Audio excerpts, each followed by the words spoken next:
मेघ आए, ये जो कविता है ये सर्वेश्वर दयाल सक्सेना के द्वारा लिखी गई है। और बच्चों को अक्सर ये कन्फ्यूज़न रहता है कि वो लोग कवि के बारे में पढ़ें न पढ़ें, क्या पढ़ें। और बहुत सारे बच्चे तो कवि की जीवनी, उनका जन्म, मृत्यु ये सब याद करने लगते हैं, जो कि बिल्कुल बेकार है।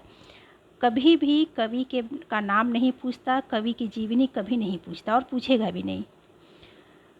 और हाँ, हमारे बुक में जो कबीर दास का है, सूरदास का है, तुलसीदास और गिरधर कविराय, इनकी काव्यगत विशेषताएं, मतलब कवि परिचय का मतलब, काव्यगत विशेषताएं का मतलब है कि उनकी कविताओं के बारे में, वह कैसी कविताएं लिखते हैं, उनकी भाषा कैसी है, इनके बारे में थोड़ा जान जाएंगे। लेकिन कबीर, सूर, तुलसी और गिरधर कविराय के अलावा और किसी कवि के बारे में कभी कुछ नहीं पूछा जाता। तो उसके बारे में कुछ, उनकी जन्म, मृत्यु, वो सब याद करने की बिल्कुल ज़रूरत नहीं है। मेघ आए बड़े बंठन के संवर के, मेघ मतलब बादल, आए बड़े बंठन के मतलब तैयार होकर के, और संवर कर मतलब सज धज कर।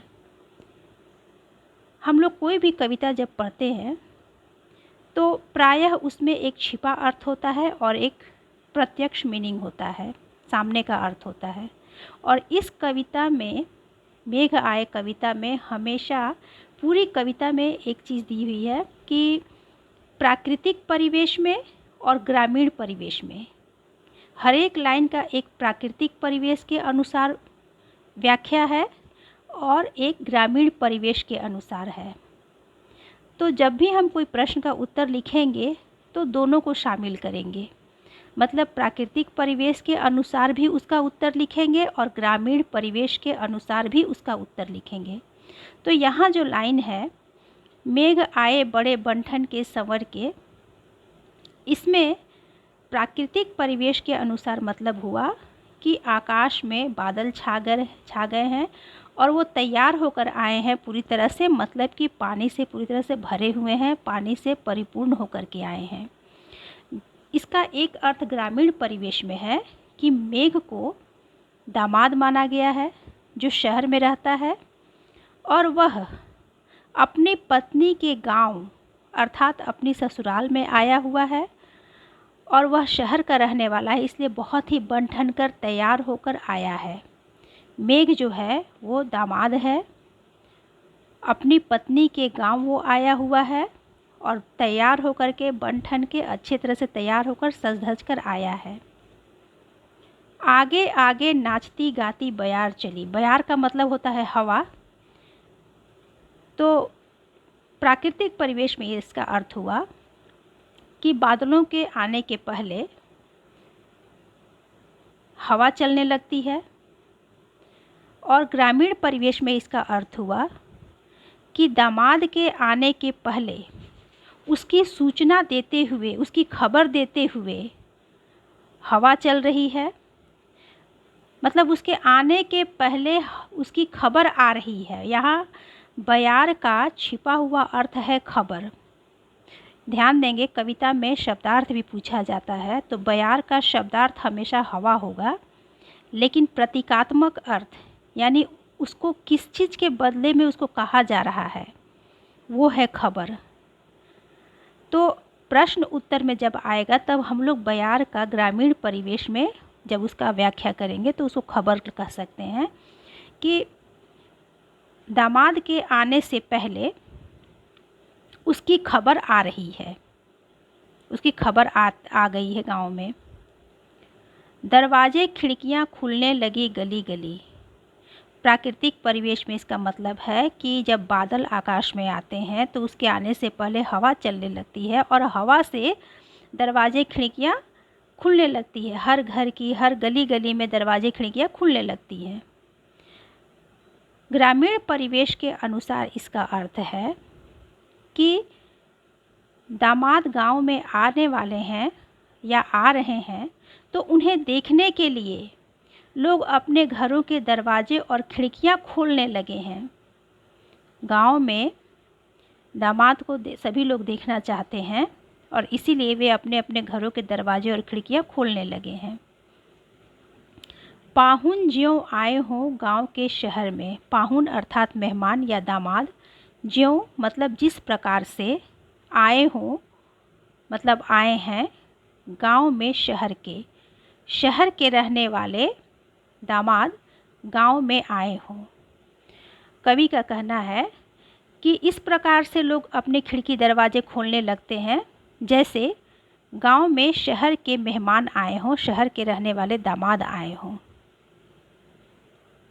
मेघ आए बड़े बंठन के संवर के। प्राकृतिक परिवेश में मीनिंग है कि आकाश में बादल छा गए हैं, वे बहुत ही तैयार होकर के आए हैं, अर्थात वर्षा के जल से भरकर आए हैं। और ग्रामीण परिवेश में अर्थ है कि दामाद अपनी पत्नी के गांव आया हुआ है और वो शहर का रहने वाला है, वो बन ठन के सज संवर के तैयार होकर के आया है। पेड़ झुक झांकने लगे गर्दन उचकाए। प्राकृतिक परिवेश के अनुसार इसका अर्थ है कि जब बादल आते हैं, हवा चलती है, तो पेड़ भी हिलने डुलने लगते हैं, उनकी डालियाँ कभी झुकती है, कभी ऊपर उठती हैं, और पेड़ भी ऐसा लगता है जैसे कभी झुक रहे हैं, कभी उठ रहे हैं हवा चलने पर। ग्रामीण परिवेश के अनुसार इसका मतलब है पेड़ को गांव के पुरुष माना गया है और वे दामाद को देखने के लिए कभी झुकते हैं, कभी गर्दन उचकाते हैं। उचकाना मतलब उठाना। गांव के पुरुष दामाद को देखने के लिए कभी झुककर झांकते हैं, कभी गर्दन उठाते हैं। आंधी चली धूल भागी घाघरा उठाए। प्राकृतिक परिवेश के अनुसार इसका अर्थ है कि जब बादल छाते हैं, हवा चलती है, तो फिर वो तेज़ आंधी में बदल जाती है। आंधी चलने लगी है और धूल उड़ने लगी है। ये प्राकृतिक परिवेश का अनुसार अर्थ है। ग्रामीण परिवेश के अनुसार आंधी जो है वो खबर के समान फैल रही है। आंधी जो है, आंधी चल रही है, अर्थात दामाद के आने की खबर चारों ओर फैल रही है, आंधी की तरह खबर फैल रही है। धूल को जो है वो गांव की लड़कियां माना गया है। कवि ने कल्पना की है कि धूल जो है वो गांव की लड़कियां हैं जो अपनी घाघरा उठाए हुए भागी चली आ रही हैं खबर देने के लिए कि दामाद आ गए हैं। कवि ने कल्पना की है जब हम लोग बारिश होने से पहले जब आंधी चलती है तो एक छोटा सा बवंडर टाइप का बनता है जिसमें धूल जो है गोल गोल करती हुई उठती है और ऐसा लगता है जैसे वो गोल गोल कुछ चक्रवात की तरह उठ रहा है, छोटा सा। तो कवि ने कल्पना की है कि वो जो चक्रवात है, जो बवंडर है, वो घाघरा की तरह है और धूल जो है वो बालिका है या गांव की लड़कियां हैं। वो अपनी घाघरा उठाए हुए भागी चली आ रही है गांव में खबर देने के लिए कि दामाद आ गए हैं। बाकी चितवन उठा नदी ठिठकी घूंघट सरकाए। बाकी अर्थात टेढ़ी या तिरछी। चितवन का मतलब नज़र या दृष्टि। प्राकृतिक परिवेश में इसका अर्थ है कि बादलों के आने से नदी भी प्रसन्न हो गई है और ऐसा लगता है जैसे वह आकाश की ओर देख रही हो और बादल को देखकर प्रसन्न हो रही हो। ग्रामीण परिवेश में इसका अर्थ है नदी जो है वह गांव की स्त्रियां हैं या गांव की बहुएं हैं जो दामाद को देखने के लिए अचानक से रुक जा रही हैं, ठिठक रही है। ठिठकना मतलब रुकना। वो ठिठक जा रही है, अचानक से रुक जा रही है और गांव की स्त्रियां या बहुएं घूंघट में होती हैं तो वे अपने घूंघट को सरका रही हैं और तब बाकी चितवन से अर्थात तिरछी नज़र से दामाद को देख रही है। गांव नदी जो है वो गांव की स्त्रियां या गांव की बहुएं हैं जो मेहमान के आने की खबर सुनकर के, दामाद के आने की खबर सुनकर अचानक से रुक जाती हैं, अपनी घूंघट उठा लेती हैं, घूंघट को सरका लेती हैं और फिर तिरछी नज़र से मेहमान को देखती है, दामाद को देखती हैं। मेघ आए बड़े बंठन के संवर के, अर्थात बादल जो हैं वो आकाश में पूरी तरह से तैयार होकर के आ गए हैं, जल से भरे हुए हैं। और ग्रामीण परिवेश में अर्थ है कि दामाद अपनी पत्नी के गांव आया हुआ है, अपने ससुराल आया हुआ है, तो वो बहुत बन ठर के अच्छे से तैयार होकर के और सज धज कर आया है।